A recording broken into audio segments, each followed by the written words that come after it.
Good afternoon. Welcome into Crossing Broadcast on a Monday. We're going to let that music roll. We are going to ride the tide.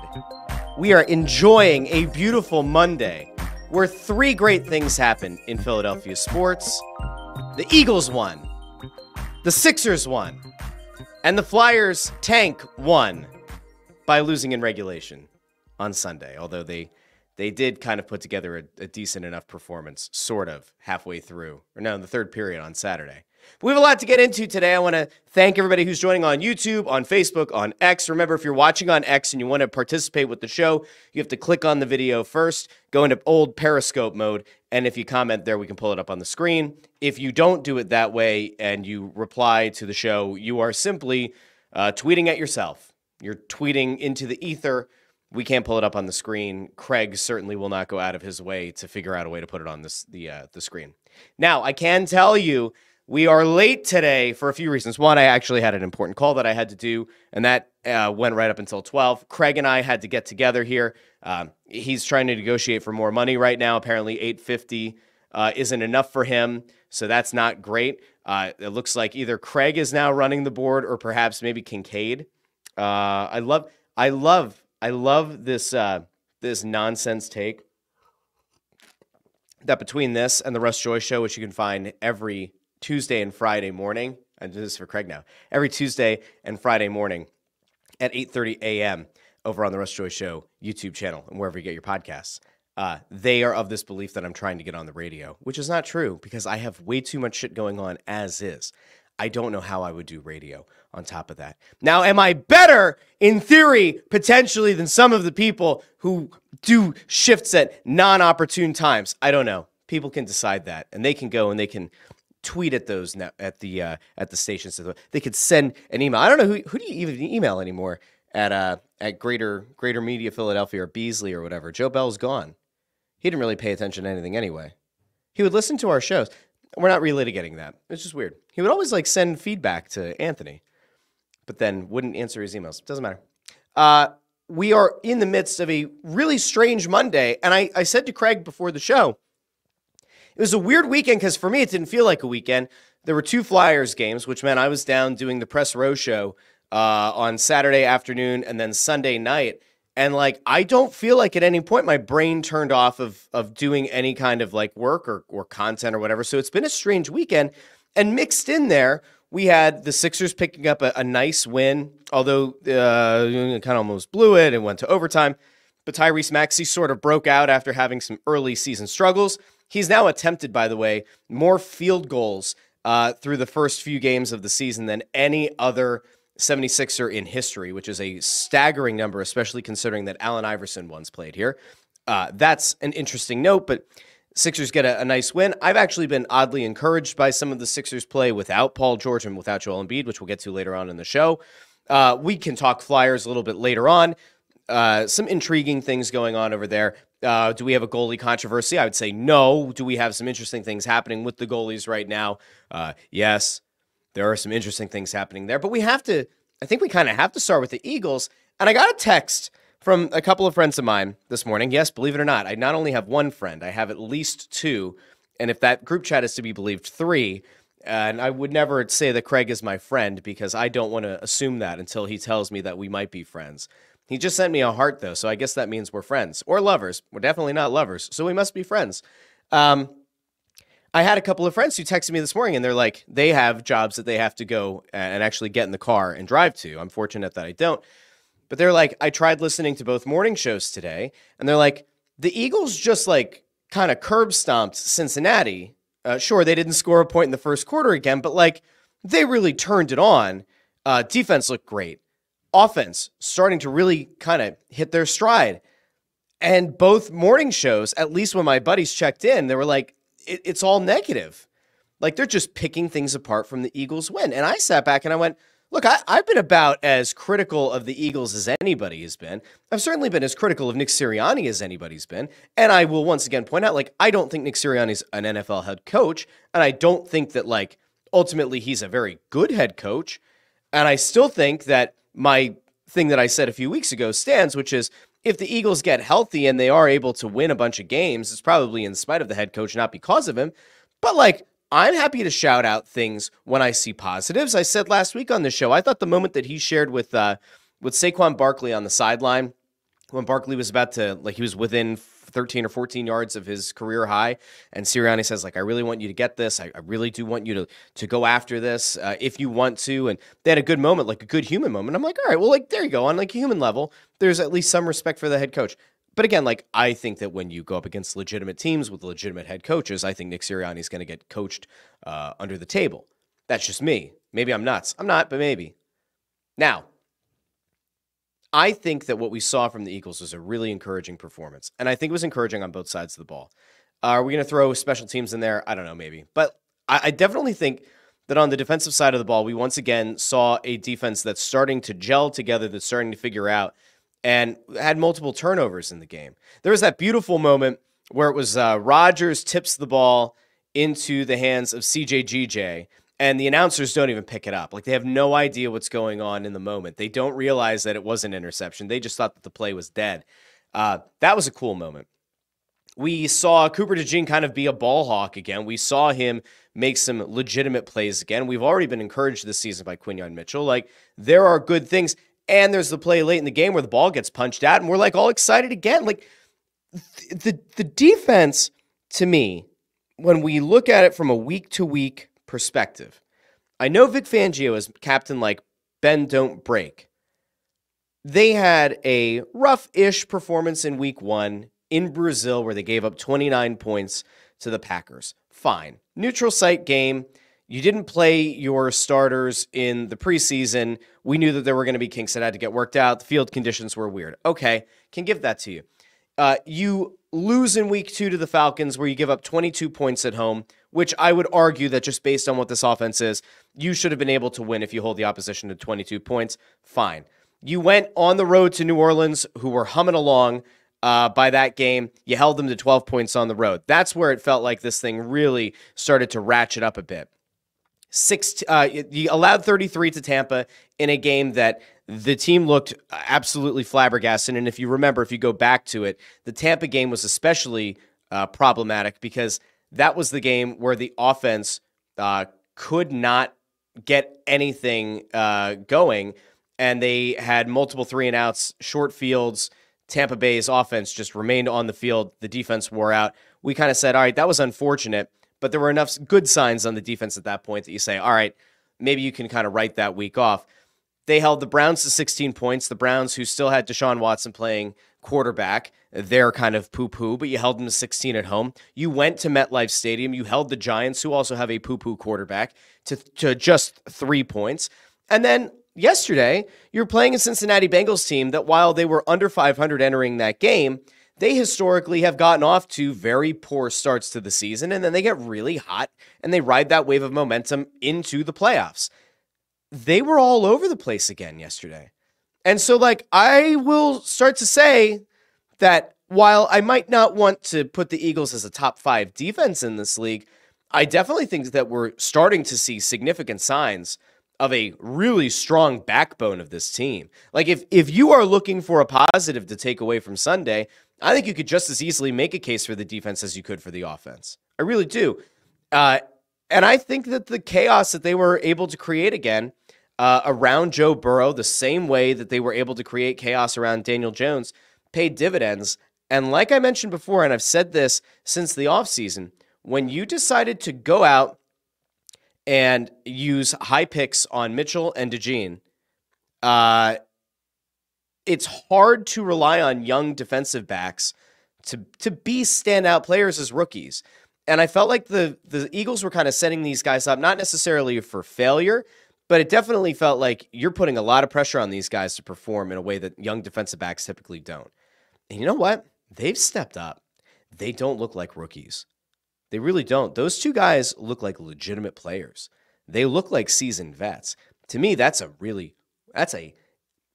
just a positive for this year. That's a positive going forward. And that's where you look at having a guy like Vic Fangio come in and be this experienced, well-respected defensive coordinator. That, to me, says this guy's getting the most out of these players. He's instilling the right values in them. He's instilling in them what it is to be a pro. And all of a sudden, that defense starts making plays we're no longer talking about social media. We're no longer talking about Darius, who I'm getting a little bit closer to giving Darius big play back. All right, we're not there yet, but Darius did make a big play in the end zone where he goes up. I forget who the receiver was, had the ball in his hands. Young guy, Slay comes down with him and kind of breaks the ball out as they're going to ground and finishes that play to its completion. And I'm like, all right, that is a big play. Can we call him Big Play Slay again or not? I'm going to say he's play. He's Darius Play Slay. We're getting closer. Do we say little play Slay? Do we say medium play Slay? He was no play Slay as of like 3 weeks ago. You guys can let me know in the comments. How far into the play do we go with Darius Slay? Darius in play Slay, says Craig, behind the scenes. He doesn't comment on the videos, but he sends them to me here. This is what $850,000 salary does for you. He drops it in the private chat. I love that. So that to me was good.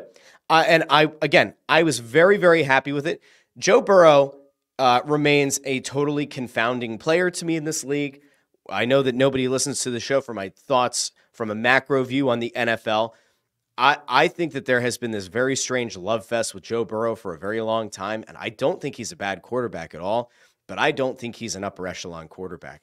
There are times where he looks like an elite guy, and then there are games like this one where it's like, all right, you had a chance to get back to 500. You could have gotten your team to 4-4. This Eagles team, there have been questions about whether or not some of their wins have been fraudulent. There's a question about, how much momentum is there really after you beat a terrible Giants team on the road? And I thought Joe Burrow had to have a much better game than he did, and it didn't happen. He had one touchdown, 26 of 37, 234 yards, one touchdown, one interception. That's not a winning stat line. Now, Jalen Hurts, on the other hand, who we had seen as having plenty of problems, especially turning over the ball. Jalen Hurts, no interceptions on the day, 16 of 20, 236 yards. He picks up some rushes, had 10 carries in the game, and there was one where he scored a touchdown where he went off the right edge, and I don't know what it was about that play, but it almost looked like Jalen Hurts turned back the clock a little bit, and it was the first time this season, I tweeted about it, it was the first time this season that I felt like the explosiveness was there and that the acceleration was there on a Jalen Hurts touchdown. And I'm not saying that he's holding back. I want to be very clear. I don't think that what we're running into here is an issue where Jalen Hurts is not giving it his all. This isn't an Anthony Richardson situation, which if you somehow missed it, he pulled himself out of the game in the third quarter for the Colts because he said that he was doing a lot of running around and he was tired. That's not ideal. That game was its own kind of strange mess. But Jalen Hurts, I looked at this game and I said, totally efficient with the ball. We're spreading the wealth. Saquon Barkley gets over 100 yards again. Looked legit. Jalen Hurts as a ball carrier when it matters, as a guy who can punch the ball across on the tush push, it worked. Now, I will say that there have definitely been some defenses who have started to kind of unlock how to stop the tush push, where it's no longer like a 95% conversion rate. We are seeing, and I don't think it's on Cam Jurgens, I think it's partially that this offensive line hasn't been very healthy this year and hasn't kind of figured it out together. You are seeing, though, when they run back-to-back tush pushes, it still works. You're finding that, like, on the one touchdown that Jalen Hurts had, instead of going up the middle, he kind of faded off to the left, rolled off to the left, and went over that side of the pile. I think that there are adjustments that they're going to have to continue to make around that play. But that was a very strong game. And the other thing that I took away as a very big positive is you once again had a solid, equal, almost identically equal distribution of the ball to both A.J. Brown and Devontae Smith. Both guys go over 80 yards. Both have at least 5 catches. I think Devontae had 6. That seems right. I think he had one more than A.J. But, that's another very strong effort. Dallas Goedert's out. Enter Grant Calcaterra again with a nice enough performance, giving you pretty much what you need from a tight end in that offense, giving you reliable hands and somebody who's willing to lower the boom. And we say lower the boom. The big play of the game, I thought one that was definitely a momentum kind of play, was when Saquon Barkley loaded up, and I forget the name of the defensive player, but he made that man his bitch in that moment. It was brutal. And Barkley's gotten fined this season for lowering his helmet, lowering the crown of the helmet and hitting a defensive player. But he loaded up in one moment and absolutely almost decapitated a Bengals player, which is, always nice to see. You love to see that kind of thing. Now, the Eagles on the day, when we kind of switch back to the defense really quick, when you looked at last week against the Giants, they got to the quarterback a ton. In this game, only one sack shared between Nolan Smith and it was Milton Williams. Yeah, they shared the sack. So you didn't have as many big plays in the backfield that were taking the Bengals necessarily like out of field goal range, just from a sack perspective, but the pressure was there. It does feel like that side of the ball is getting more cohesive. You look at the efficiency of the offense, and all of a sudden, even despite the fact that they've had some legitimate issues with staying healthy on the offensive line, you look at it and you say they're giving Jalen Hurts enough time to read the defense, whether he reads it efficiently or not, whether he's finding the best read or not.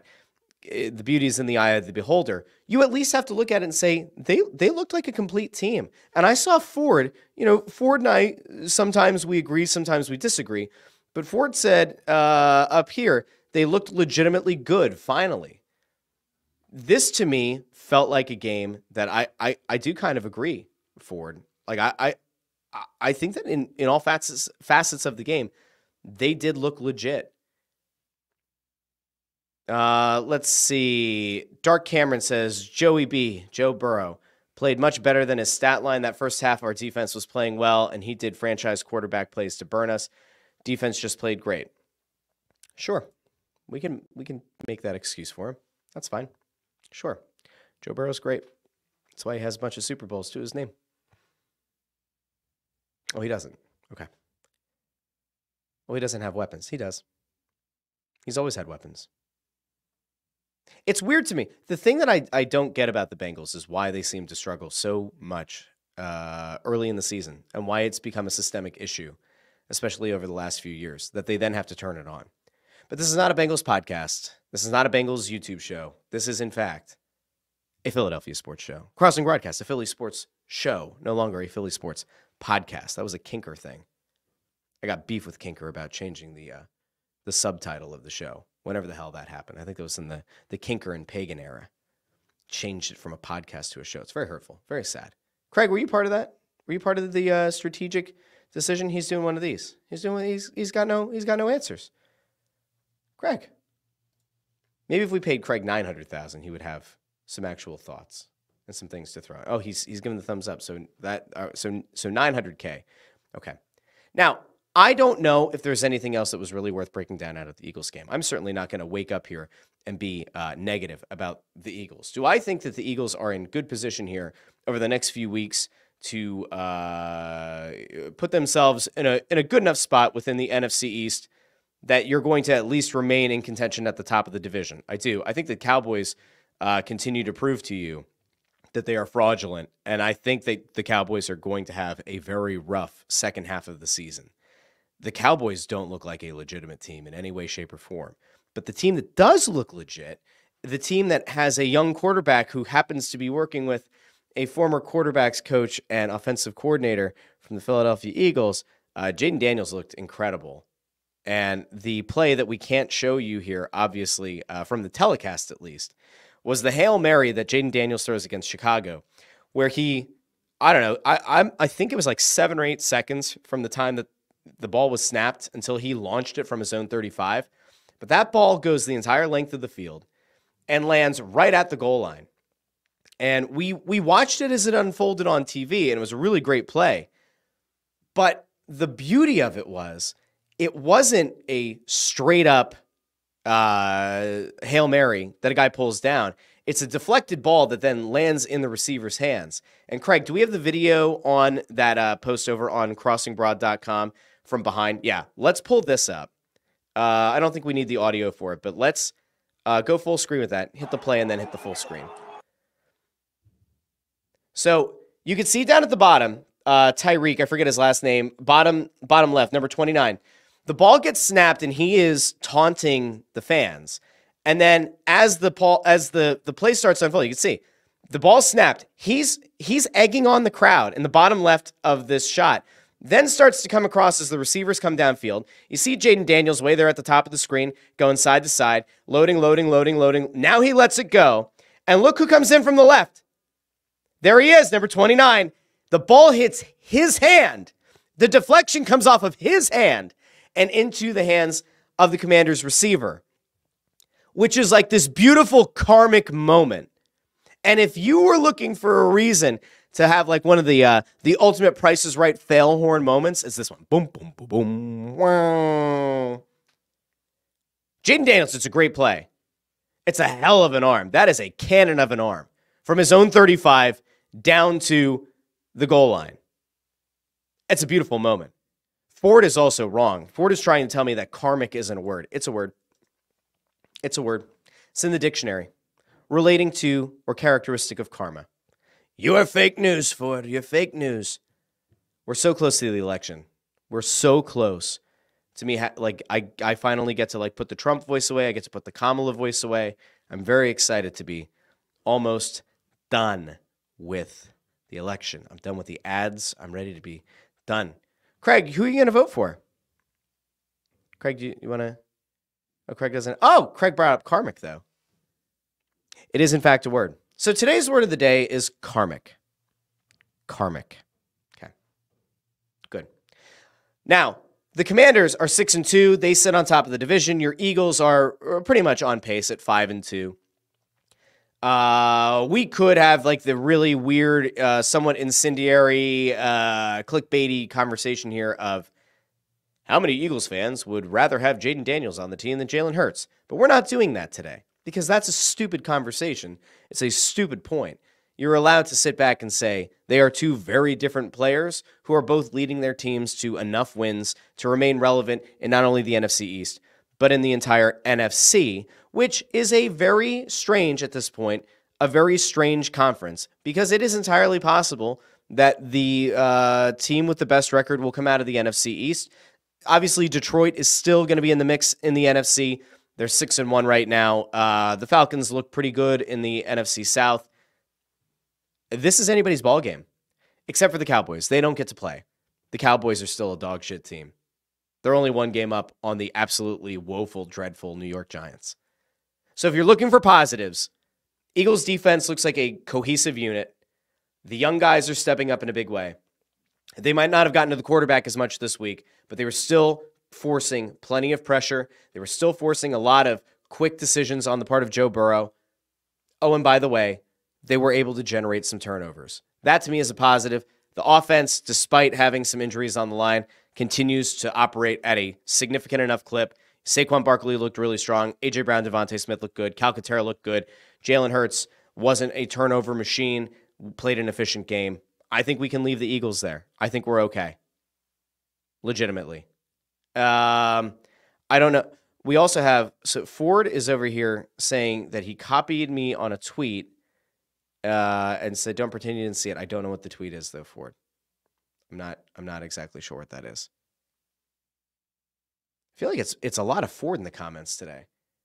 Somebody said that the show didn't show up on YouTube. I know that it did, though. It had to have shown up. It had to. Jim Cochran over on YouTube says, was definitely their most complete game of the season. Need a few of those before we start to believe again, especially in the coach. I agree. I do think that that's ultimately the thing where, like, you don't want to get too high and you don't want to get too low. I think that after the Giants game, we all felt pretty good about it, and then you had to admit it's still the Giants and they still suck. And if you look at the Bengals game, you say, hey, the Bengals are probably better than their record indicates, and they were playing pretty well going into that game. Now you look ahead. You play against the Jaguars this week, who are genuinely a bad team. I think the Jaguars are one of the worst teams in football. I think that they are actively a team that you should stay away from betting on. Dougie P was thought to be on the hot seat at least a little bit. I think that they're going to steamroll. I will go on the record right now on a Monday, and I will say I think they're going to steamroll the Jags on Sunday. And that's not even a byproduct of me thinking that the Eagles are all the way back. I know that the episode title says Eagles back, ? It's not even me saying that, like, I think the Eagles are back and that they're a Super Bowl contender. I just think it's like the Jags stink, and the Eagles are playing, like, pretty solid football on both sides of the ball right now. The real game that we all kind of circle here is November 10th in Arlington, where the Eagles will play the Cowboys. That's the one where it's like, ugh. If the Cowboys lose their next game, and then you go into that, and the Cowboys are really struggling, and the Eagles are maybe coming off a win against Jacksonville, that's the point where you actually do have the opportunity to like put your foot on their throat. And in the same way that we've talked about the fact that the Phillies couldn't do that a lot this season against the Braves and the Mets, if you go into that game against the Cowboys, a late afternoon game in Dallas where you've had a lot of trouble finding wins against a team that like has matched up against you pretty well, I think if you look at it and if you get to that game and if you can really assert your dominance in that one, you're in great shape. And then the week after, it's a short week, which is going to be the problem. It's a very short turnaround. You play Washington at home on Thursday Night Football. That stretch, that like 2 games in 5 days, that's going to tell you a lot about this team. So I think they get past Jacksonville. I actually wouldn't be surprised if they get up on Jacksonville early, that you could see Nick Sirianni look to try to pull some of his starters in that game to kind of load up and get them ready for Dallas. And then again, very quick turnaround for Washington. The Eagles have some tough games coming up. They do. Those 2 division games are really important. Rams game is kind of what it is out in LA. And then you're at Baltimore. And then you get a cupcake game against Carolina. You have a who knows what to expect against Pittsburgh.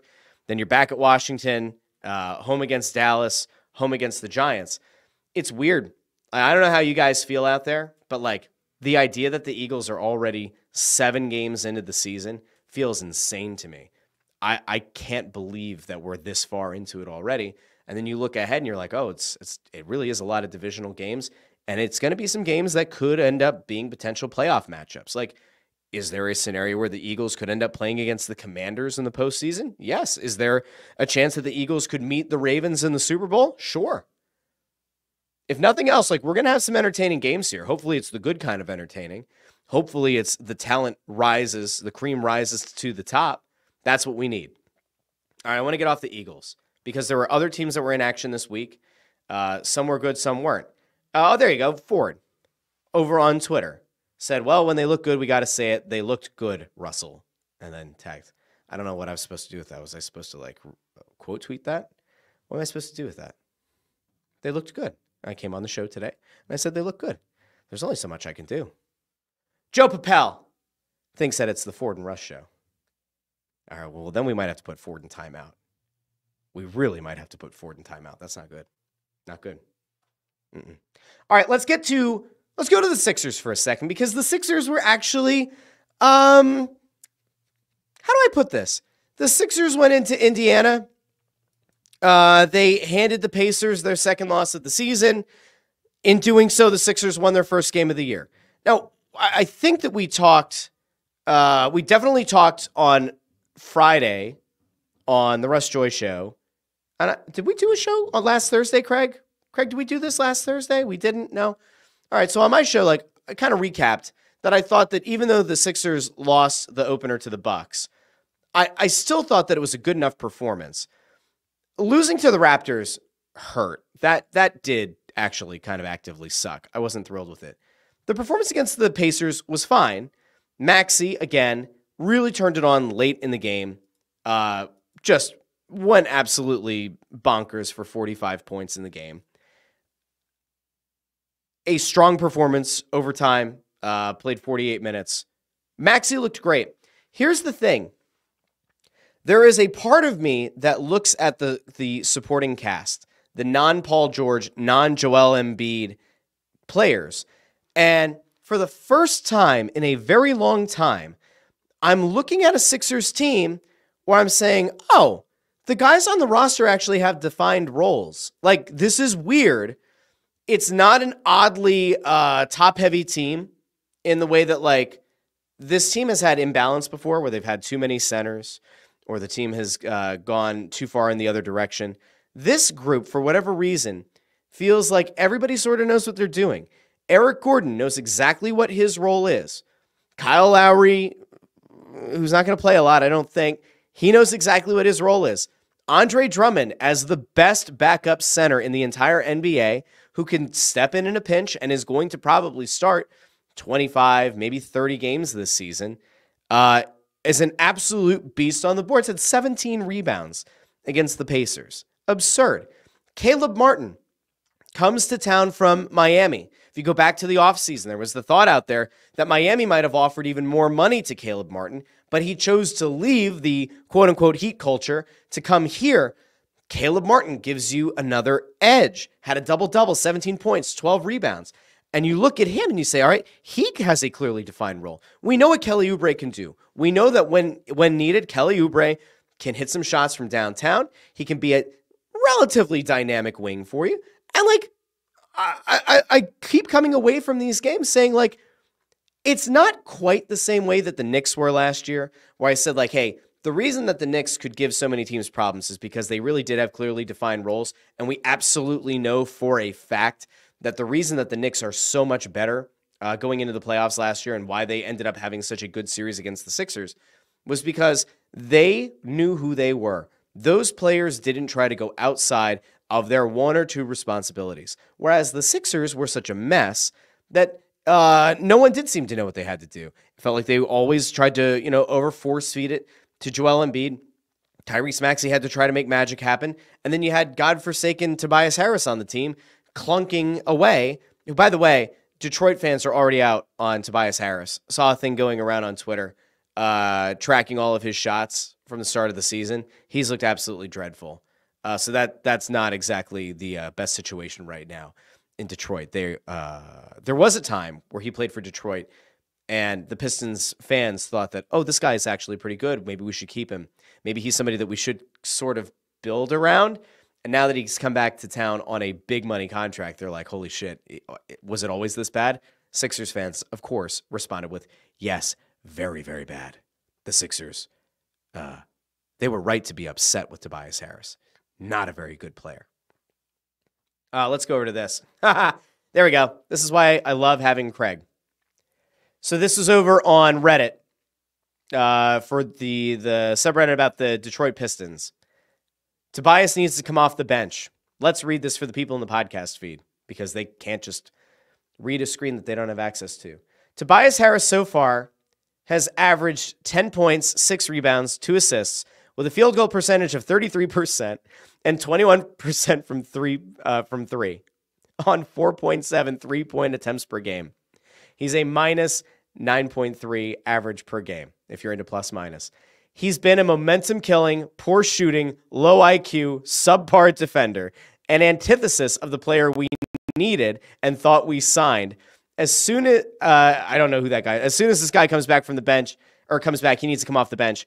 Our healthy starting lineup needs to be Cade, Ivy, Fontecchio. Is it Auser? I don't keep it up with the Pistons. And just going through it that like Harris needs to come off the bench.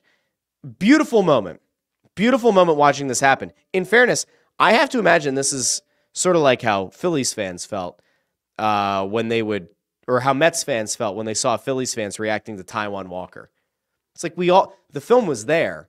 Everybody knew how bad this guy was, how overpaid this guy was. And yet a team thought that they were going to be able to like unlock him. It's almost like watching The Bachelor, The Bachelorette, and you get, I can fix him.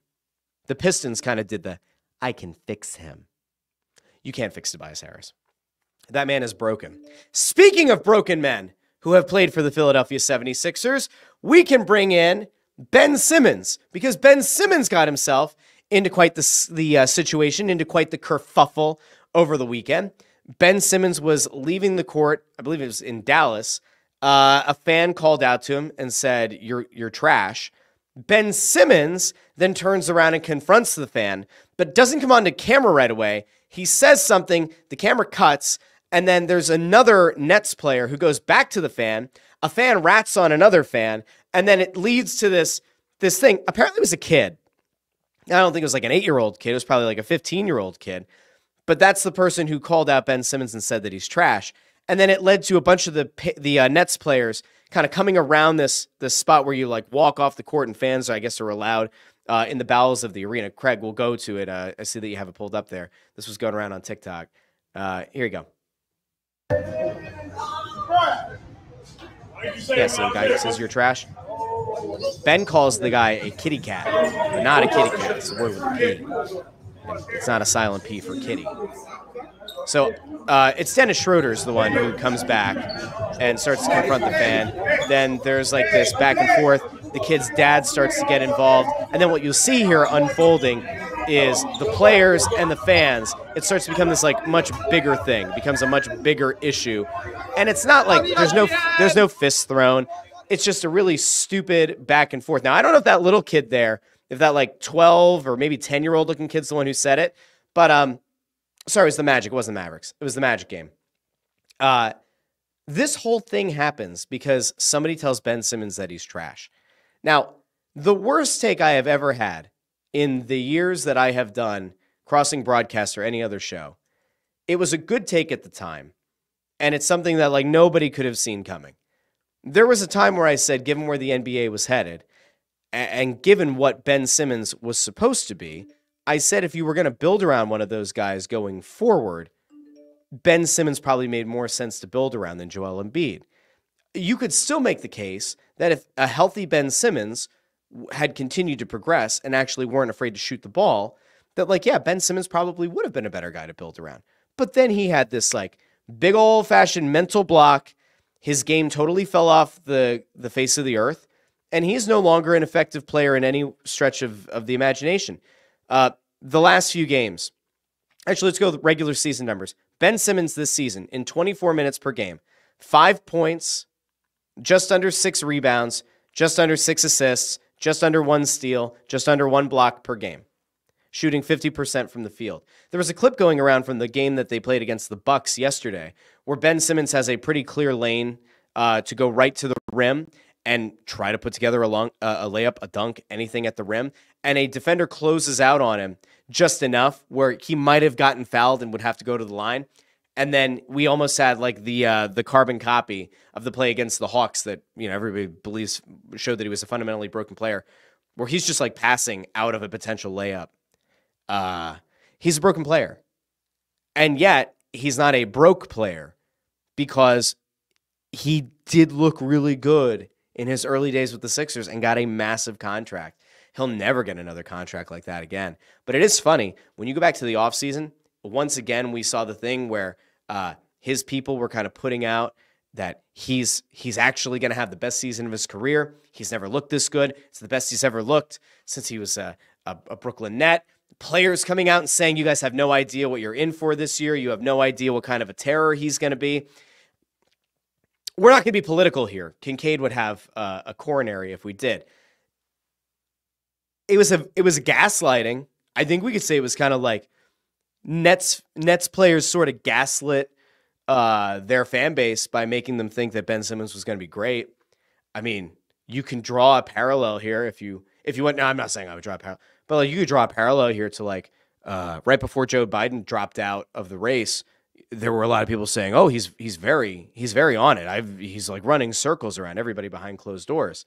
And the debate happened, and then all of a sudden the narrative changed. Is Ben Simmons Joe Biden? 610-632. All right, let's go off the NBA. We're going to go to one last team that played this weekend in Philadelphia. That, of course, is the Philadelphia Flyers. Now, I'll go into more depth on this over on Snow The Goalie this week, probably tomorrow morning on the Russ Joy Show. The Flyers had a very weird weekend, and the call that I had before the show today, it was somebody who was like, hey, I don't really keep up with the Flyers that much, but what was this weekend? It looked like they scored a lot of goals on Saturday, and then it looks like they kind of came back late on Sunday, but like, what's the actual deal with the Flyers? Why is their record so bad? What's going on with the Flyers? Are they really as bad as their record indicates? And I was like, well, how much time do you have? Because I have a lot of thoughts. The short version of it is this. The Flyers went back and forth a lot with Minnesota on Saturday. They had a couple of leads. They blew some leads. They fought back very late in the third period. They ultimately win that game 7-5. Sam Ersson was okay. The team in front of him wasn't particularly great. Matvei Michkov continues to look like a young star player in the making. He's feisty. If there's one thing that we learned this weekend, it's that he's willing to stand up for himself even if no one else is. We saw that on Sunday night where Michkov takes a high stick. Not a single soul on the team decides to stand up for the kid. He eventually is on the ice. Later in the game, he goes and he slashes Gallagher across the hands and almost looked like he was going to fight. So there we are with 19-year-old Matvei Michkov trying to fight Gallagher, which would have been kind of funny. We obviously would have hoped that Michkov would have won. But like a very strange scenario here where like the guy who is the most important player on the team, not just now, but going into the future, nobody steps up for him when he takes a high stick. The next time the player's on the ice, I forget who it was for the Canadiens who did the high sticks. 50, it doesn't matter. The guy faces no retribution, which to me is like very strange. How does no one step up for him? The game against Montreal didn't deserve to be as close as it was. In my mind, it was a 4-1 game. It wasn't a game that the Flyers were really competitive in, especially for the first 40 minutes. They looked like a lifeless team. It almost made Saturday feel like an aberration. It felt like Saturday was a mirage. It didn't actually happen, but in fact it did. Saturday was fantastic. Connor Allen here says, vibes in the building Saturday were great, turned into instant shit on Sunday. It's spot on. Saturday felt for a little bit like last season at the beginning of the year, where it's like, oh, we had very low expectations for the team, and they just keep fighting, and they just keep fighting back, and they keep clawing back. Sean Couturier, hat trick on Saturday. The vibes were immaculate. And then Sunday happened, and it looked just like all of the games they had had before it. It looked like the two listless performances they put in against the Capitals.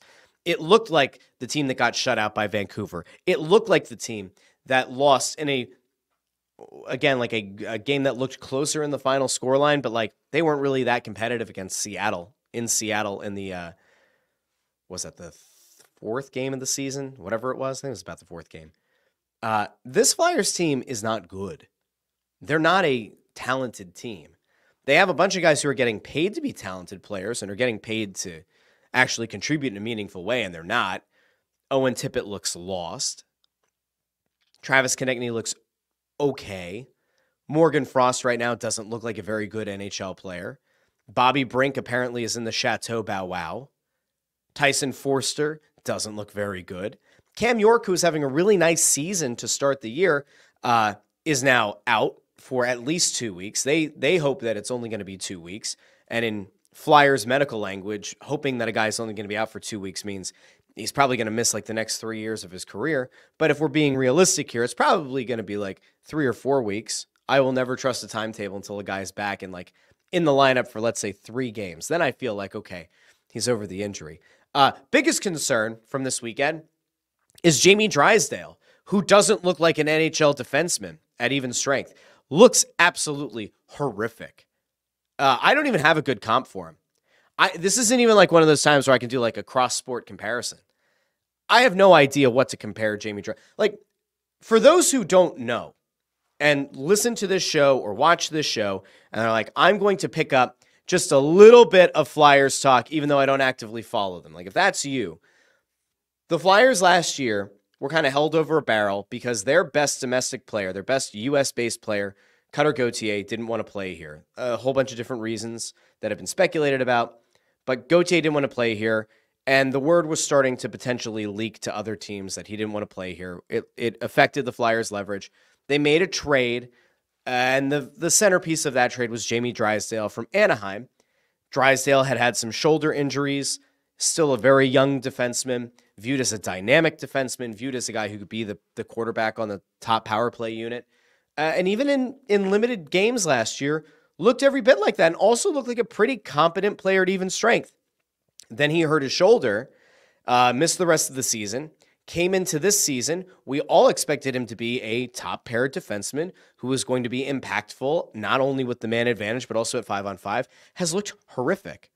I said last night on the Press Row show that even though it's hyperbolic, right now, like if he continues to play this way for the next 20, 30 games, there are going to be people that are going to hope his ceiling is Shane Gostisbehere, which is not good, okay? Shane Gostisbehere ends up, like, he is an okay, Gostisbehere is an okay NHL defenseman. He's specifically good on the power play, and he's not a very good defensive defenseman, but he, like, gives you enough offensively that if you're on a good team like Carolina, he looks like a good defenseman. He looks like a good player. Drysdale doesn't look like that at all. Drysdale looks lost, dazed, and confused. That's a legitimate issue. But there was one other big story that came out of the weekend, and that was, Saturday night, we're doing Press Row Show, and they sent Jet Lachenko down, their first-round pick from this year, who the coaching staff really pushed for having on the roster to start the season. They had Jet Lachenko here. They sent him down, and it was like, barring any injury, we had heard, and Anthony reported, that Alexei Kolosov could actually be brought up and start on Sunday, and then you turn around, that's what happened. They haven't had to send Ivan Fedotov on to waivers, so Fedotov is still with the big team, as is Sam Ersson, who's your number one.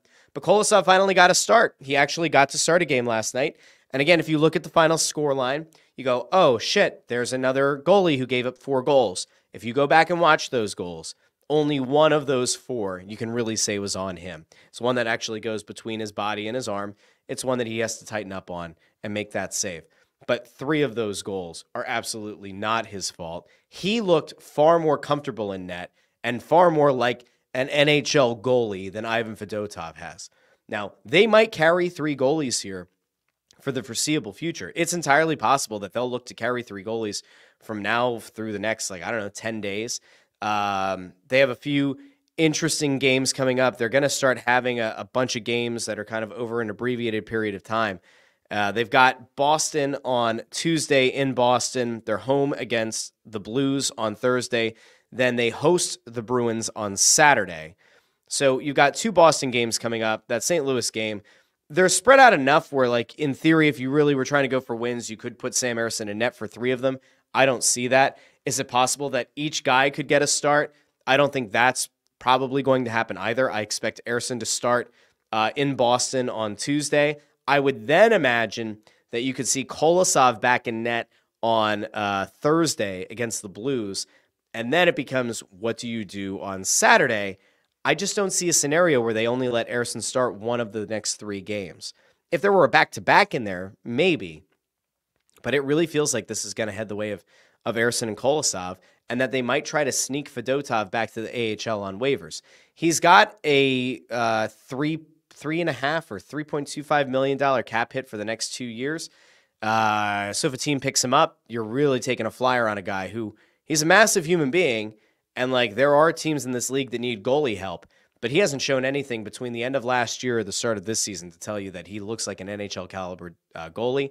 Their hope is obviously going to be, you can get him through waivers, he goes down to the AHL, he gets to play every night, and maybe he can kind of rebuild his stock. Maybe Ivan Fedotov goes down to the AHL, plays really well, plays a strong game, and then all of a sudden either gets another look at the NHL level, or there is a team out there that needs goalie help closer to the deadline, and you say, you know what? If you can trade Ivan Fedotov for any kind of a decent asset, you say that's actually a net win, especially if that means that Kolosov's played well enough that you don't need to bring Fedotov back up. But the Flyers have goalie things going on. It's not a goalie controversy. It's just something to keep an eye on. And ultimately, when you are here as somebody who realizes that this team isn't very good and probably does need to rebuild, losing games isn't a bad thing. It's a matter of how do you lose them. Are you competitive in those games? To this point, the Flyers have not had a lot of games that they've looked actively competitive or locked in from start to finish. They've had a few games now, especially over the weekend, where the third period they've turned it on when the other team has absolutely taken their foot off the gas. Now, we'll see what happens this week. I don't envision a scenario here where a week from now we're talking about the Flyers having a big resurgent stretch. Have I been wrong before? Yes. Will I be wrong about this? No. But ultimately, it's not bad. If you're a rebuilding team, losing games isn't bad. So we can still take a net positive. So like I said at the start of the show, Eagles win, Sixers win, Flyers tank wins, at least with that nice regulation loss on Sunday.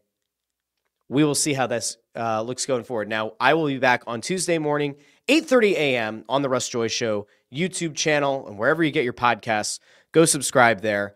We're in the drive to 500 subscribers. If you subscribe to the Russ Joy Show YouTube channel, as soon as that channel hits 500, which we have now crossed the 400 subscriber threshold, if you hit 500, as soon as we get to 500, Within that week, I will pull the name of a random subscriber to the YouTube channel. That person will win a jersey of their choice worth up to $175. So that can be a Flyers jersey, a Sixers jersey, Phillies. I don't know why you would do that, but a Phillies jersey, an Eagles jersey. It could even be a non-Philadelphia team jersey. So that, my friends, is something that is absolutely worth entering. And I will pull this up because Jim Cochran is correct. There was a really, really, really, really sad thing that happened this weekend. I don't like ending on sad news and sad notes, but yeah, Holden Trent, backup goalie for the Philadelphia Union, passed away this weekend. I have not seen any details about it. Only 25 years old. That is truly tragic. And so we send our very best to his friends, to his family, to his teammates, to the Philadelphia Union organization. That is a young man who's gone far, far, far too soon.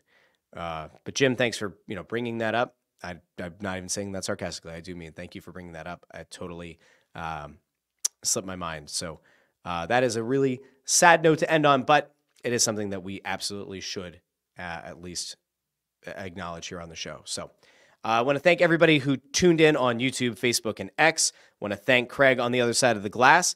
It's been a very different kind of Monday show. I didn't do any yelling this week. Is this what happens when the teams are winning and doing what they're supposed to do? I don't know. I also didn't have much coffee before the show. I can promise you that on Tuesday's morning show, there's going to be lots of coffee.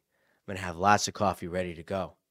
Craig, I have to tell you, though, it is kind of sad that, I do miss you. When I do my show, I do miss you.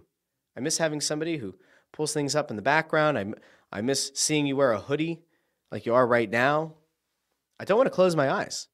I don't want to get off this stream because I'll miss you, Craigles. And I don't want to miss a thing.